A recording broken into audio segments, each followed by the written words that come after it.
Hi guys, we're going to start by doing Judy's Magic Cast On. You can do this cast on double points, 2 circulars, or like I'm doing on 1 long circular and magic loop. So what you need to do is hold your 2 needles parallel. One's going to be the bottom needle, one's going to be the top needle. We're going to take our yarn.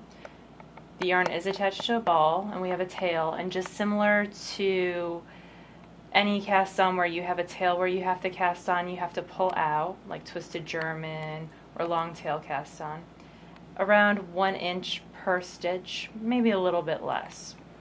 So what you're going to do is you're going to put the yarn that's attached is going to come up from the bottom, and the tail's going to go up through the top. The tail's going to wrap around your finger, your pointer finger. The part that's attached to the ball goes around my thumb, and it's kind of like making a slingshot. So my bottom needle is always going to go up and over and grab the yarn that's around the finger, and the yarn always ends in between the 2 needles. And then my top needle is always going to go and grab the yarn that's around my thumb, and it's going to end up again right there in between the 2 needles. So bottom needle goes to the finger, top needle goes to the thumb, and we're just going up and over, grabbing it, and it's going to end up in between the 2 needles. And you're going to do that for as many stitches as you need to cast on. If I was casting on the top of a hat, I'd probably stop there. For the toe of a sock, I typically cast on 8 on each needle.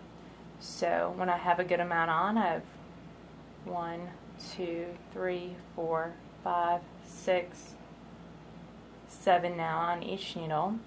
I flip it, pull the yarn so that the bottom is on the cord and the top's still on the needle, and using the yarn that's attached to the ball, that's really important, knit across my round.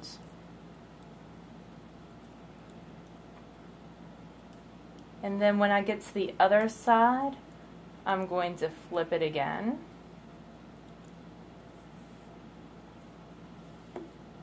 Pull it through from my magic loop. Place that yarn on the needle, and this time, and this is the only time you do this, rather than going through the front of each stitch, I'm going to go through the back of each stitch. And like I said earlier, that's the only time that you're going to do this, and that's because when we place those stitches on the needle, they're facing backwards, they're twisted, so we're untwisting them by knitting through the back of the loop. Now if I was going to use this for the top of a hat or the toe of a sock, I would continue and start increasing, so it would V out and get bigger. But that's how you do Judy Becker's Magic Cast On. You can see right there, it is a seamless cast on. Thanks for watching, y'all. Bye.